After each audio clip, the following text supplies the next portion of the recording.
Welcome to EPH 456 Weekly Bible Study, where we seek to understand the truth. In John 17:17, Jesus said, "Thy word is truth." This week, we continue our study on the Deuteronomy 32 worldview with part 2. Hope you enjoy. All right, it is 7:02. It is 7:02. So it is time to get started. We got a lot of stuff to cover. I come fully armed and ready to do some explaining. With that, Father, we just thank you. We thank you for another Wednesday. We thank you for bringing us yet together again. We ask, Lord, that you would just open up our hearts and our minds, that we may receive what you have for us tonight. We ask these things in the name of Yeshua, our King. Amen. Okay. So, last week, we started the Deuteronomy 32 worldview, which was probably a shock to most of you. It's not something that is commonly explained. I'm going to recap it in the most briefest of ways because we have some history to get through as promised, looking through the lens of the Deuteronomy 32 worldview, or considering that worldview while we go through Old Testament history.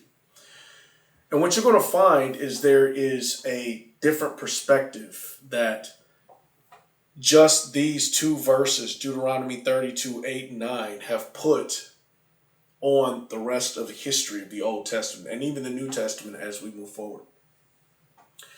So my plan was to wrap this up in several parts. Part 1 being last week, giving you the foundation, and part 2 giving you a couple of examples. But it's just too good, man. I might have to go another week. So it may be 3, depending how much we get through the day. It may be 4, depending, questions and things like that. So we'll go ahead and get started and see how far we get. So when we began last week, I told you that in studying the Deuteronomy 32 worldview, that we would be answering these questions. And in no particular order, is there and I'm just going to remind you these questions. Is there a heavenly hierarchy, divine council? Who are the sons of God? What really happened to Adam and Eve? Why was the flood necessary? What was the point of the Tower of Babel? Why did it take 10 plagues in Egypt? What was the point of that? Why was Israel told to wipe out all civilizations, including women and children, as they conquered the Promised Land? Why is it called the Promised Land? Is there any reason or any significance for that? What is so special about Israel, and why? Is Israel and the church the same? And who are the watchers? So these are some of the questions that we're going to be answering as we go along. And we answered some of those last week, as in what was the point of the Tower of Babel? Well, based on that, and we're going to re-emphasize that as we go into a little bit more detail this week, was that it was to separate humanity, to separate the nations. As God was kind of done with mankind for a minute, and he delegated that authority to the sons of God, which is the Deuteronomy 32 worldview. So, as promised, we did and we will answer more of these questions whilst understanding and going through the Deuteronomy 32 worldview, which does answer a lot of this stuff, as well as shed some light on many other subjects. So some of these things will just be revealed by just understanding what the Deuteronomy 32 worldview is. So as an example, some people in the church believe that, well, I guess it's taught in some churches that the church in Israel is the same, that the church is spiritual Israel. And Israel, as we know it, is, basically no more. That nation of Israel that's described in the Old Testament it's here from a nation perspective, but spiritual Israel is the church. And obviously, when you look at the Deuteronomy 32 worldview, you can clearly see that this is not true. if, as it was described in Deuteronomy 32, 8, and 9, if Yahweh took him to himself, Jacob, his inheritance, which implies or explains the separating between God's people and the rest of the peoples, right, of earth. In Deuteronomy 32, it specifically says that Yahweh took him to himself, Jacob, his inheritance. Interestingly enough, Jesus also states something similar to this when he's talking about the separation between Israel and Gentiles, or the rest of the nation, or the Gentile nations, or however you want to put it. When he's speaking to the Jews in John 10:16, which is our first verse of the night, he was talking to the Jews when he said, "And other sheep I have, which are not of this fold. Them also I must bring, and they shall hear my voice, and shall be one fold and one shepherd." Okay, so what sheep is he talking about? So he was preaching to the Jews, and he just tells them, okay, I have sheep that aren't of this fold, meaning that I have sheep that are not Jews, right? Well, now we know that to be true because we see the Gentile nations. But what's interesting is some people's point of view, I'm not trying to criticize anybody, but when they look at the very last part of that verse, the whole one fold, one shepherd, they think that exists today. And it does. It does exist today.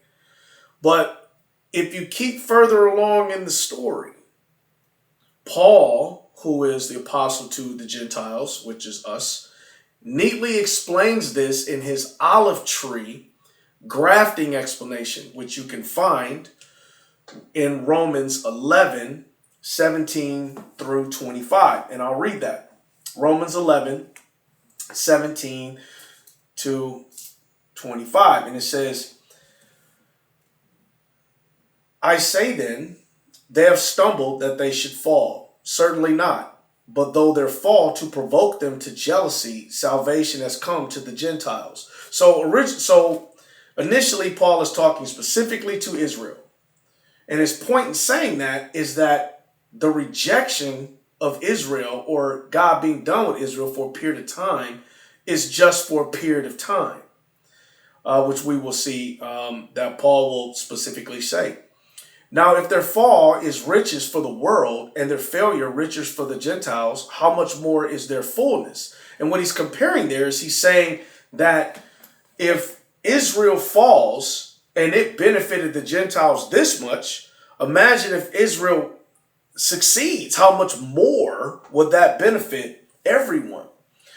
Verse 13, "For I speak to you Gentiles, inasmuch as I'm apostle to the Gentiles." This is right where Paul defines his authority to speak as apostles to the Gentiles. "I magnify my ministry, if by any means I may provoke to jealousy those who are my flesh."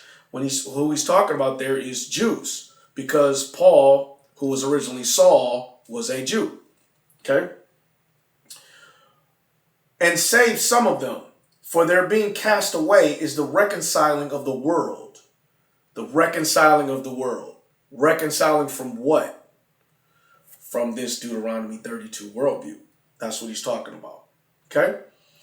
"And what will their acceptance be but life from the dead? For in the first fruits is holy, the lump is also holy. And if the root is holy, so are the branches. And if some of the branches were broken off, and you being a wild olive tree were grafted in among them, with them became partakers of the root and the fatness of the olive tree. Do not boast against the branches. For if you do boast, remember that you do not support the root, but the root supports you." Now, what he's explaining there is the root is Christ. And what he was trying to explain to the Romans is, as the Gentiles, we get that, the Holy Spirit has been, ministering to the Gentiles, the church is expanding. And what he's saying is listen, guys, don't get cocky. Because even though it's not happening to my people, the Jews, it will happen eventually. And if you get arrogant about this, like we have the Holy Spirit and you don't, then you can be taken away, just like they were taken away. That's his point. So remain humble. So I'm going to skip all the way down to verse 25, because this is my point. For I do not desire, brethren, that you should be ignorant of this mystery. This is one of the 7 mysteries of Paul, which we've talked about in previous lessons. Lest you should be wise in your own opinion, that blindness in part has happened to Israel until the fullness of the Gentiles has come in. Okay, so what does that mean? Well, it's pretty self-explanatory. Before I tell you what I think it means, I take the Bible literally. So I don't try to put like some crazy spin on it. I don't try to, oh, well, it really means this part. I just say it's literal. And the reason why I do that is because when it says, in the beginning, God's created the heavens and the earth, like that means he literally did it. That doesn't mean he symbolically did it. He didn't metaphorically do it. He did it, right? Jesus fulfilled 324 prophecies from the Old Testament when he came back. He didn't do it metaphorically. He didn't do it symbolically. He just did it, as in literally. So I take the Bible literally. So what that means to me, that blindness in part has happened to Israel, meaning that as a part of their punishment for crucifying the Messiah, blindness has come to their nation as a judgment. I will prove that in our next series when we start talking about parables of Jesus, okay, and what they mean. All right? But I can't get into that now. I can't chase that rabbit. But until the fullness of the Gentiles be come in. Now, what does that mean? Right? Well, if you take it literally, that means until all the Gentile believers who are ever going to be believers are brought into the fold, then blindness will leave Israel. Right? Well, some people believe that the fullness of the Gentiles be coming in is a reference to the rapture. I can't run this one fully down. However, what I wanted you to get from this is that there's a distinction between Gentiles and Israel. Okay? The nation of Israel and the church, not the same. Spiritual Israel, no. Okay? There's Israel, and then there's the church. Now, if you are a Jewish person and you accept Christ at this time, yes, you can be a part of the church, right? But the church in Israel is not the same, period. I don't know how else to say that. And if you understood the Deuteronomy 32 worldview as your premise of understanding, you would know this. So again, just a side benefit there. All right. So I hope that makes sense. And a couple questions answered that I said would be as a part of this discussion. So I'm thinking maybe we'll go maybe 3 lessons. We can wrap this up, summarize answer each question that you guys have that may have been raised earlier, and then any new ones.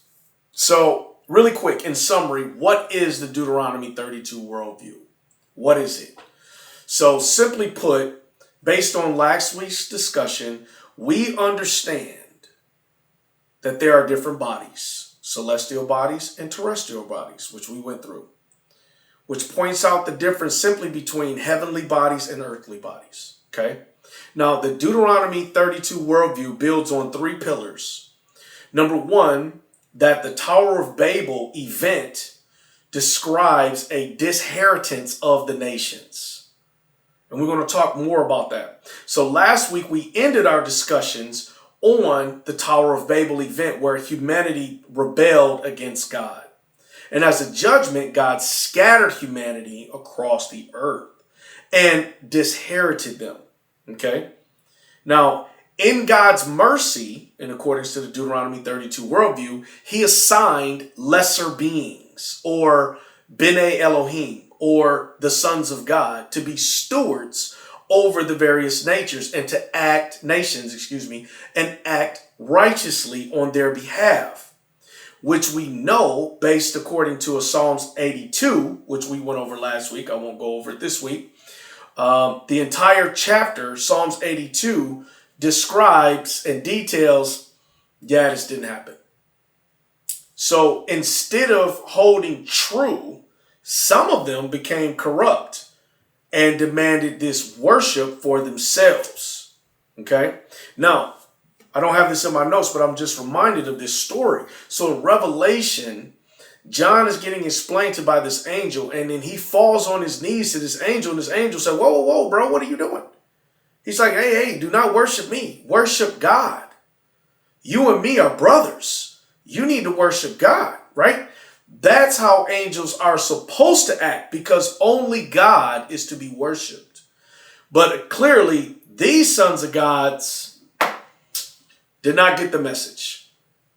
So, number 2, God chose Israel as his inheritance based on Deuteronomy 32. Worldview Flat says it. It says, and Jacob was chosen for his inheritance. His inheritance for people, but also, as I explained to you last week, his inheritance of the land, which is why you get the term promised land.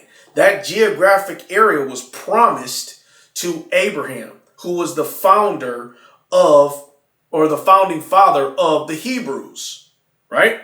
So God promised him, and as a result, to his seed forever, that land, right? And it was his to give, because once the nations were divided, that was part of his allotment, okay?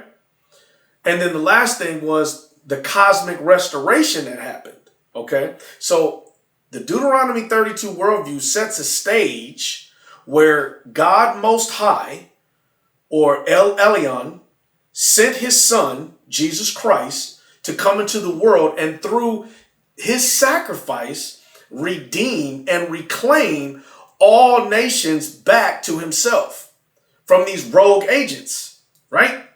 And if you look at Psalms 82, it says, "Oh Lord, please inherit all nations." You know what? I'm just going to read it. I'm just going to read it, man. I just got to read it. You know, because I know you guys don't trust me on some of this stuff, so I'm just going to quickly flip to it and read it. Psalms 82.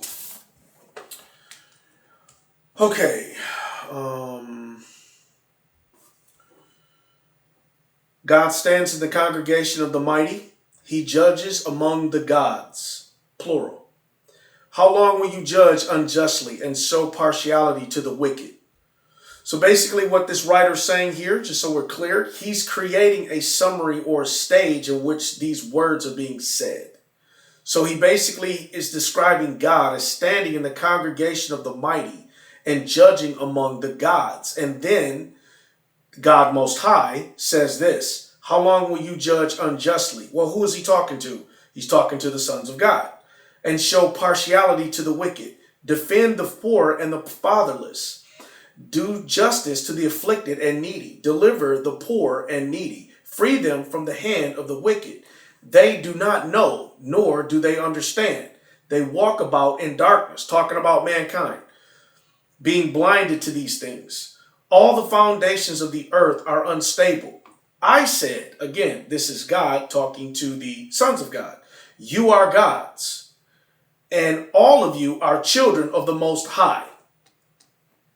But you shall die like men and fall like one of the princes. Arise, O God, judge the earth, for you shall inherit all nations. So why would it say you shall inherit all nations? Because in Deuteronomy 32, verses 8 and 9, it describes one nation as his inheritance. Not all, one. It says he took Jacob as his inheritance. Okay. So, spent a little too much time on that one, so I'm going to speed it up a little bit. So understanding this summary forces us to look at events in Bible history through a much different lens. And tonight we're going to look at several key events. Okay, so last week we ended on a discussion of the Tower of Babel and the significance of that event from a Deuteronomy 32 worldview perspective. And I want to confirm, just so there's no, I guess, dispute or misunderstanding what I'm saying, that event is where nations were separated. Okay, that is the turning point in which that happened. So, to fully understand all this, scholars have looked to the generations of, or the genealogy and generations of Noah. Okay, so quickly, very quickly, flip to Genesis 10. All right, should be pretty easy to find. It's at the front of the Bible. Genesis 10. And I'm not going to read all of it because it's some tough reading, but I will get you to understand kind of what's going on here. Now this is the genealogy, this is verse 1. Now this is the genealogy of the sons of Noah, Shem, Ham, and Japheth. And the sons were born unto them, and sons were born unto them after the flood. The sons of Japheth were Gomer, Magog, Madai, Javan, Tubal, Meshech, and Tiras. The sons of Gomer were Ashkenaz, Rapath, Torgama. The sons of Javan were Elisha, Tarshish, Kittim, Dodanium. From these were the coastline peoples of the Gentiles were separated into their lands according to his language, according to their families, according into their nations. The sons of Ham were Cush, Mizraim, Put, and Canaan. Sons of Cush were Seba. All right, so you get the picture. 3 sons of Noah, Ham, Shem, and Japheth, who repopulated the earth, and all sorts of the source of all the nations that we have today, according to the word, comes from those 3 men. Now, several years ago, we did a study on Noah. And I gave you guys a readout exactly of how, I have to find those old notes. Maybe Julie's got them somewhere. But those old notes detailed each nationality and which one they came from. Ham, Shem, or Japheth. So, if you're curious. But I want you to notice, I'm going to read verse 32. I'm not going to read the whole thing. But verse 32 says, these were the families of the sons of Noah according to their generations in their nations. And from these nations were divided on the earth after the flood. So, what's interesting about this, in Genesis 10, is kind of one of those chapters. It's brutal, man. It's boring because it's like, this guy had this guy, and this guy had this guy, and this guy had these couple people, and the daughter was this, and every now and then they'll sprinkle a girl in there. I mean, it's tough reading. But there's mysteries in that stuff. And if you recall, last year we did a lesson, and I showed you a prophecy that was fulfilled by going from Adam to Noah. And just using their names and what they mean, right? If you guys recall that. Well, guess what? There's a mystery in this one too. So if you count up all of these people, okay, in this book, where, this person has that people, this person has that person, all that, you get 70 names in Noah's family tree. Now, most scholars view this as not just a family tree, but a blueprint for the origin of the world's nations. And through the Deuteronomy 32 worldview, their respective assigned spiritual principalities or sons of God. So the quote-unquote table of nations is made up of 70 names. Genesis 10 contains those 70 names. That's what I'm saying. Mysteries in everything. Bible's so deep. Okay, so really quick, understanding the Deuteronomy 32 worldview, let's just take a look at the antediluvian history, period. So just so we're clear, antediluvian, as I mentioned last week, just simply means time before the flood. It just simply means time before the flood. So, I lost my place here. So the first event of the evening that we're going to talk about tonight is the time before Noah, or I should say during Noah's time. So according to the Bible, this was a time of beginnings, it was a time of change, and it was a time of chaos.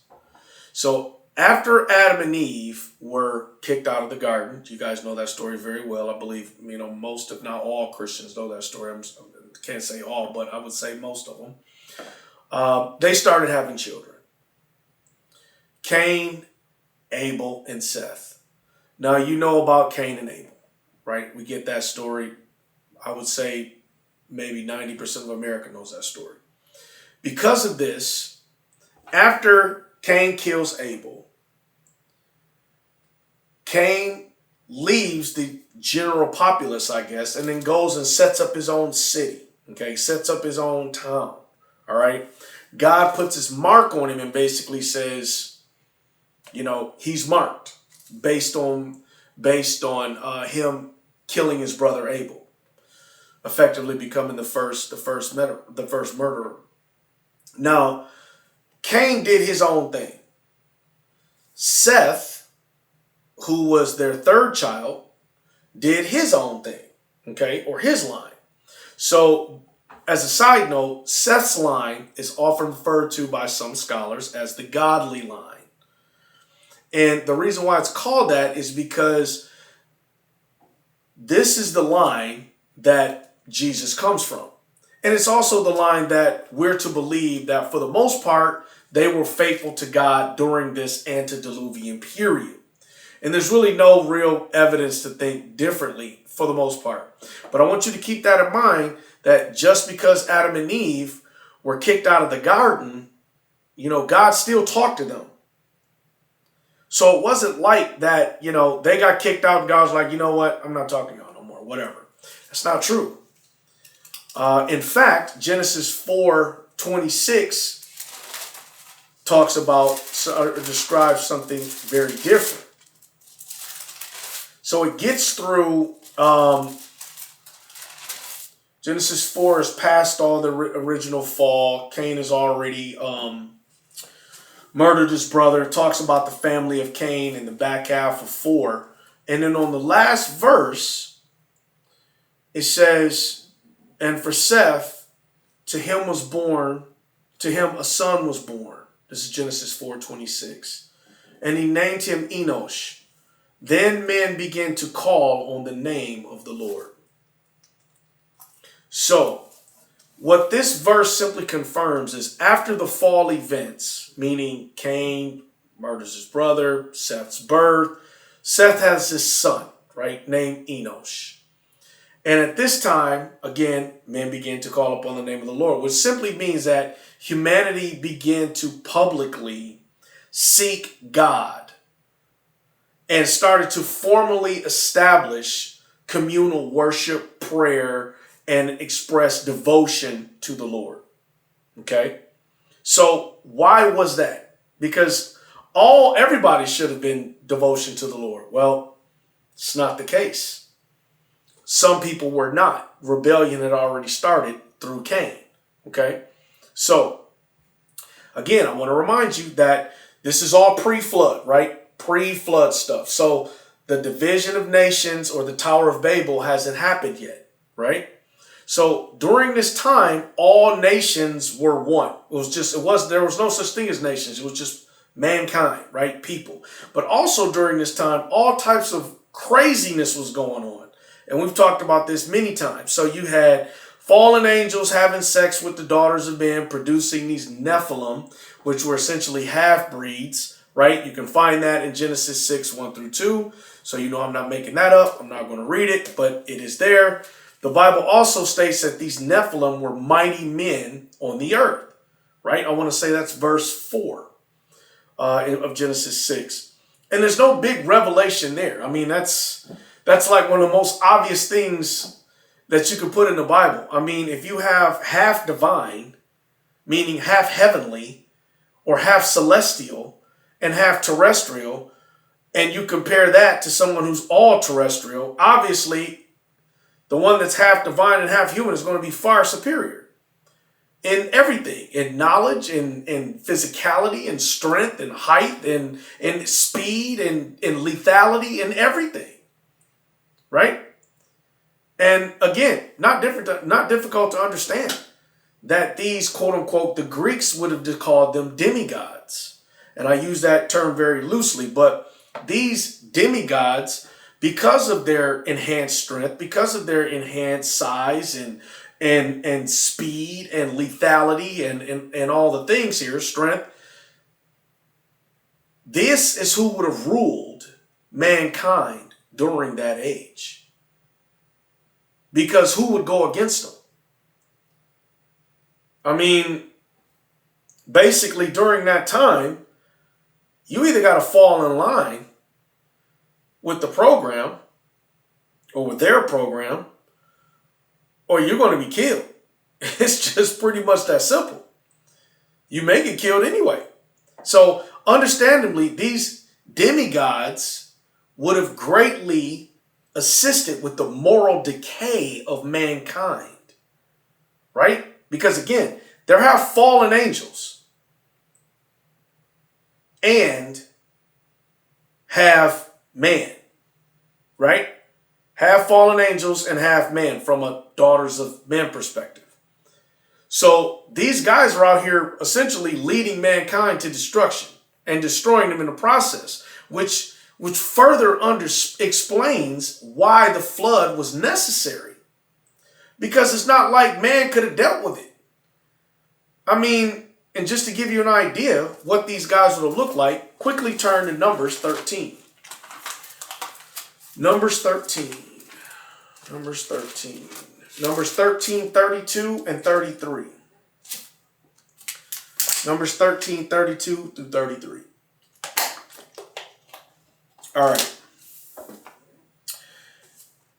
Now, just to keep this in context, Israel at this point is right on the verge of the promised land. So Moses sends in some spies. And he's like, look, I want y'all to scout this out. Let me know what's going on in the promised land. Tell me what it looks like. You know what I mean? Let's see what we got to deal with. Yeah, so the spies go in, right? They go in, they infiltrate, they take a look at the promised land, they're spying. Oh man, land looks good, right? And then they come back and they give Moses his report, or the report. And this is the report. And they gave the children of Israel a bad report. And they gave the children of Israel a bad report of the land which they had spied out, saying, the land, though which we have gone as spies, is a land that devours its inhabitants. This is the promised land they're talking about. And all the people whom ye saw in it are men of great stature. There we saw the giants, the descendants of Enoch, come from the giants. And they were like grasshoppers and we were like grasshoppers in our own sight. So we were in their sight. Okay, so what he's saying there is, compared to these giants, they were like grasshoppers. Now, again, if you believe the Bible literally, a grasshopper ain't that big, player. Just saying. That describes something that was huge. Okay, so how would mankind be able to deal with that? Well, you wouldn't. Side note, people want to know who built the pyramids? Just saying. Deuteronomy 32 worldview. Come get it. Anyway, in addition, there's all kind of other crazy stuff going on. And again, this piece right here is just my personal view. This is where I put this in history, okay? And during this antediluvian period, where this craziness is going on, fallen angels and demigods and mighty men walking across the earth and all of this stuff is going on, this is where these crazy mythology stories come from. So you guys remember stories like Hercules or some of the other characters in Greek mythology. Now, I'm not saying that I believe all of it. I'm not saying that it's true. I'm just saying that if it were to be true, that would probably be the time that would be going on. Because you did have demigods walking the earth. Demigod being defined as somebody who is half divine and half man, as the Bible explains in Genesis 6. So during this time period, craziness. And so as a result, God says that he regrets even making man. Wrap your head around that. He regrets even making man. Genesis 6, 7 is that verse where it describes, where God says that. I want you to think about this. God looks at creation. He looked at the creation of man that was made in his image. And what that means is he sees parts of himself as a faded reflection in a decaying creation. and it makes him regret ever making us. Just wrap your head around how much craziness had to be going on for God to think that. And not only think that, put that in his word. I'm just saying, if you look at this thing practically and logically, I mean, this is the same God that sent his only son to die for all of us, right? That's the same God that said, you know what? Y'all are cutting up down here. I kind of regret making y'all. That just lets you know the craziness and the total anarchy that this world had turned to during that antediluvian period, right? So, as a result, bring on the flood, which did several things. Number one, it wiped out the Nephilim. So all the demigod nonsense, done, gone, right? Wiped out all the creatures that didn't enter the ark. So you had 7 clean, 2 unclean, male and female, done. Wiped them out. And it also provided a reset for mankind. That was the whole purpose of the flood. Judgment, reset. Okay? So now after this reset, mankind, what do we do? What do we do? Well, we go back to mankind type things. That's the only best way I can explain it. Which is what? Rebelling, warring, setting up governments. It's what we do. It's what we do. You're going to watch history begin to repeat itself. Pre-flood, you have the Nephilim leading the charge. Post-flood, you have mankind leading the charge, right? And the chief offender for this age was Nimrod, who was the first world dictator. Now, see if I can find that verse right quick. This is in Genesis. Where is this? This would have been Genesis 8, maybe? No, it's not 8. This would have been 11, 12. This is 12. I'll have to find it. There it is. It's chapter 10. So chapter 10, 8, where it says, Cush begat Nimrod, and Nimrod began to be a mighty one on the earth. He was a mighty hunter before the Lord. Therefore it is said, like Nimrod, the mighty hunter before the Lord. And the beginning of his kingdom was Babel, Erech, Akkad, and Calneh in the land of Shinar. So we're going to talk about this guy. All right. So I should have wrote that verse down in my notes because that one was a foundational verse for this next couple minutes. We're going to be talking about Nimrod. So the Bible describes Nimrod as a mighty hunter before the Lord, which I just read to you. But this right here is not necessarily it doesn't give you the full view of what it means to be a quote unquote mighty hunter. So it's not, because of the translation, it brings a little confusion. So Nimrod was not just a hunter in the traditional sense, okay? So the original Hebrew says, mighty hunter before the Lord is Gibur Sayad Lafni Yahweh, okay? Gibur is mighty man, warrior, or hero, and denotes strength, power, and leadership, okay? So this guy was a mighty man, a warrior, a hero, strength, power, and leadership. Okay, leadership also being a key word.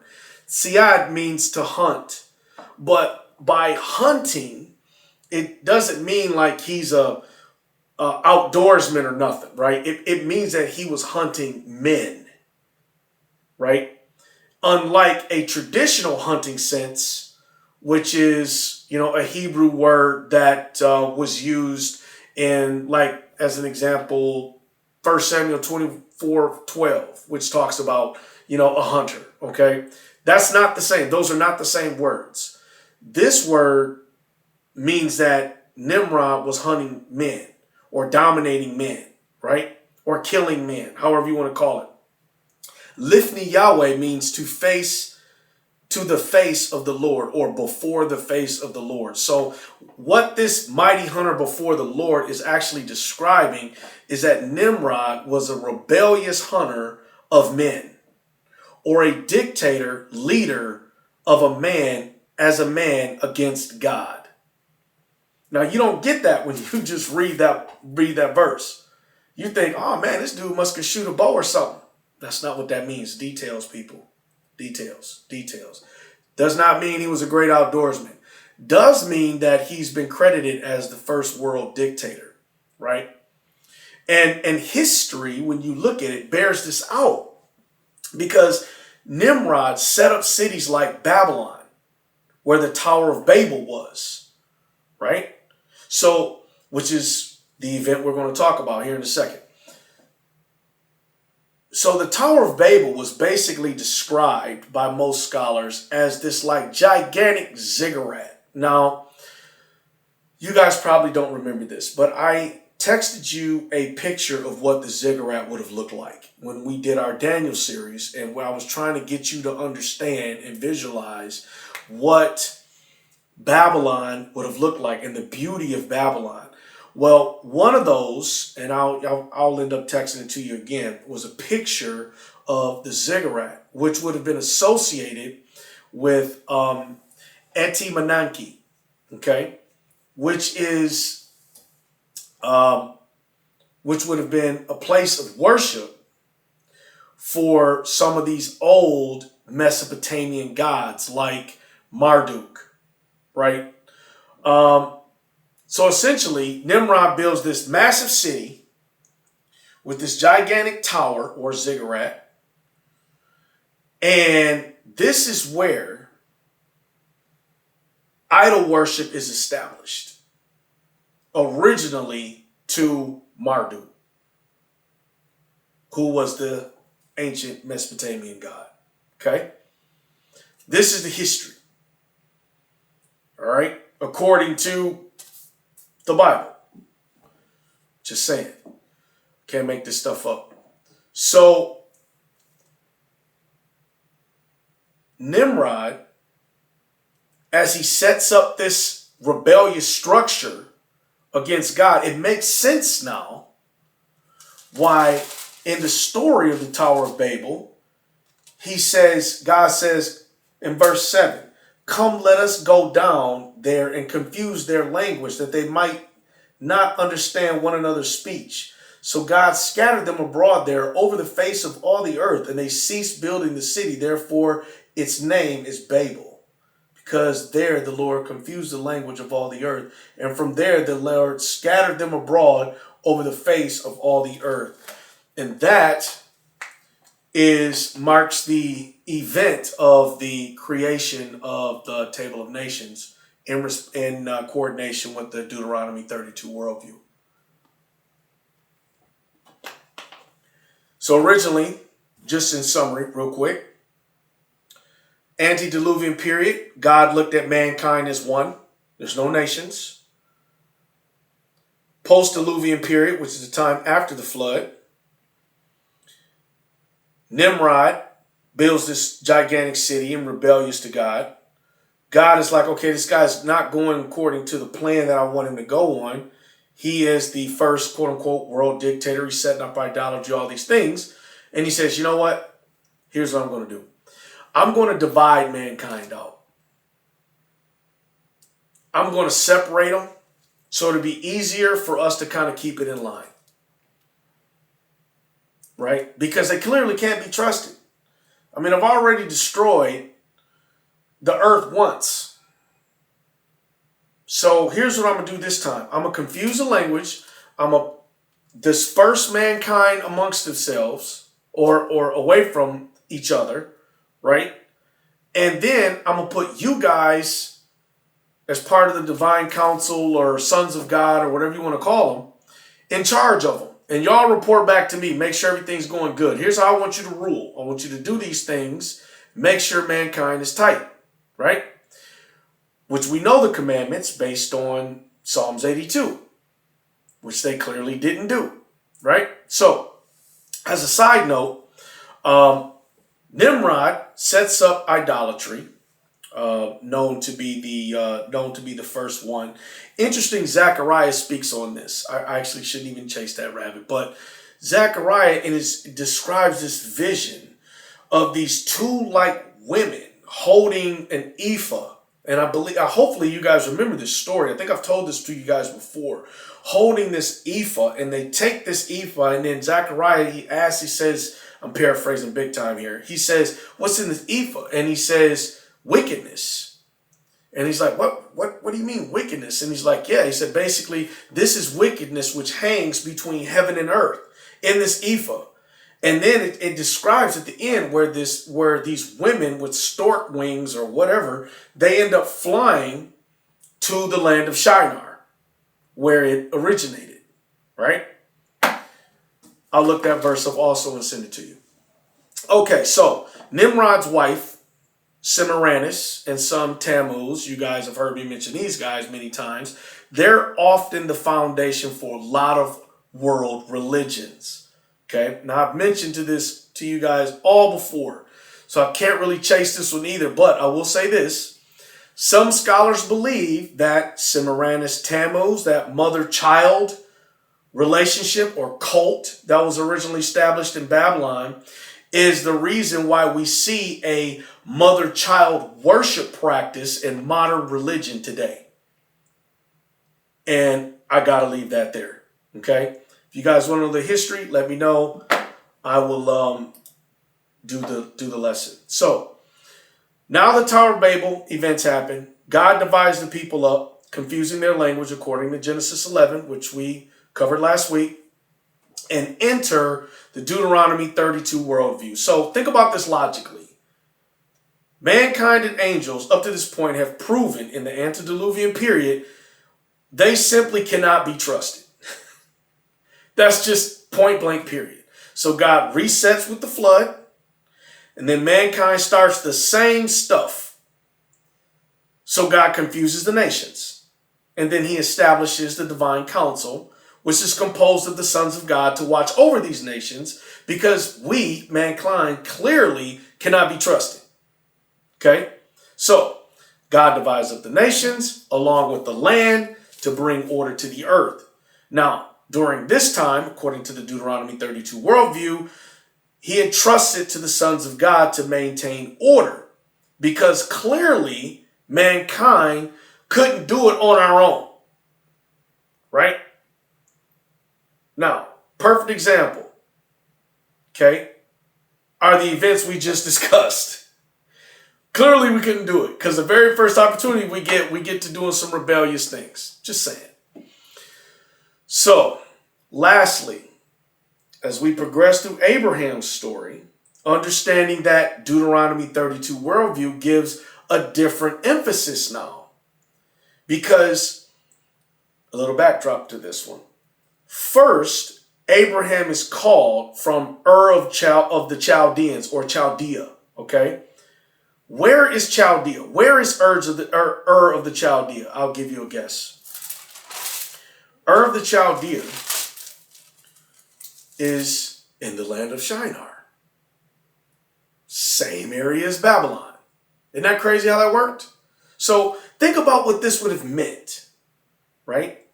So he calls Abraham, which is his inheritance, according to Deuteronomy 32, 8 and 9, he calls him from the same general area of Babylon. God Most High, that was him claiming his inheritance for the first time. And this is exactly why we see all the history of Abraham's forefathers in Genesis 11, which basically details all of Shem's, Noah's son. You know, he had Ham, Shem, and Japheth. So Shem, there's his line up to Abraham in Genesis 11. And the reason why the Bible specifically details that, because it wants you to know where his inheritance came from. This is the background of it. See, this book, Old Testament, if you look at it, it starts out with man in general, right? Then it narrows it down to a family after the reset. Then it goes back out to general. But then there's something that happens. I'm explaining it as the Deuteronomy 32 worldview, right? That happens in the setup of the Table of Nations, right? And then you got this broad view again, but then it narrows the view down to a specific area again, and then it focuses on Abraham. You notice the Bible doesn't list any other nations usually, other than when they're either getting defeated, or when they're either getting taken over, or when they're taking over Israel. That's usually when other nations get mentioned, right? But for the most part, the history is from the perspective of Abraham, or the Hebrews, or God's chosen people, or God's inheritance. His word describing his inheritance, all Old Testament. Okay? All right. So, interesting fun fact.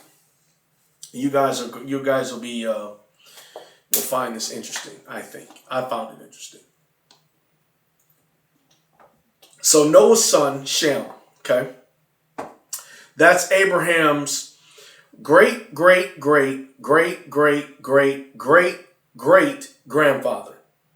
Okay?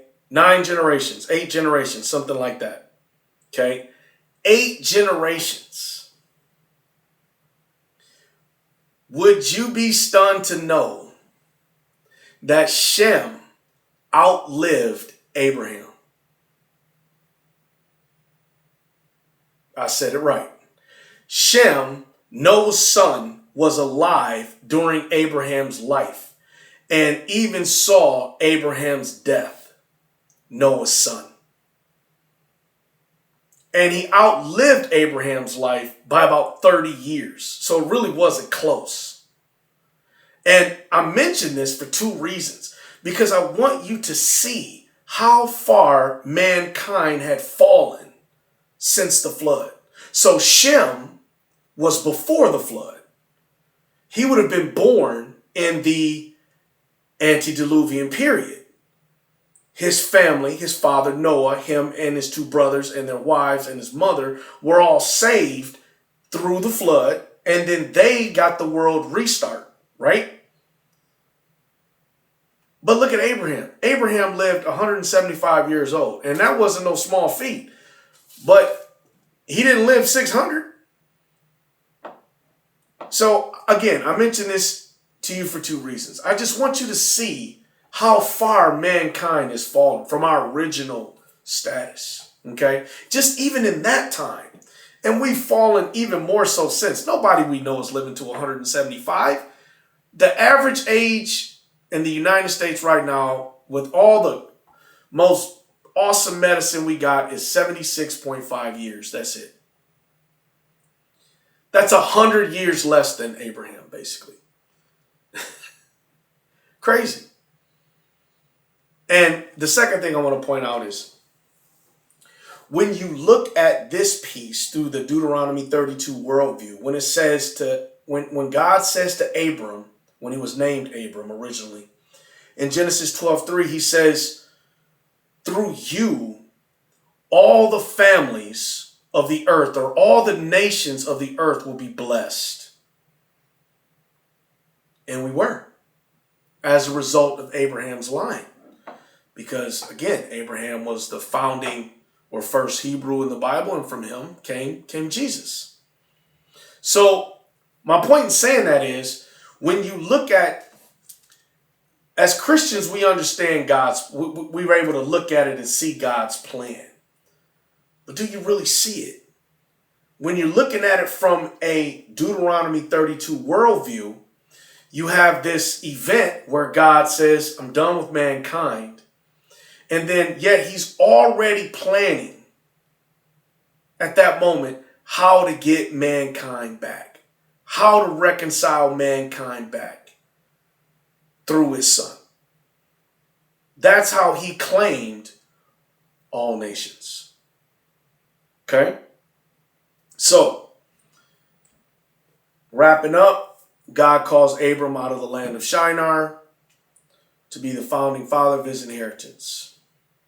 So that takes you through the antediluvian period, the Tower of Babel, and then Abraham. Now, this marks And a lot of people don't look at this, but this is exactly what it is. This marks the very first Exodus, when God calls Abraham out of the land of Shinar.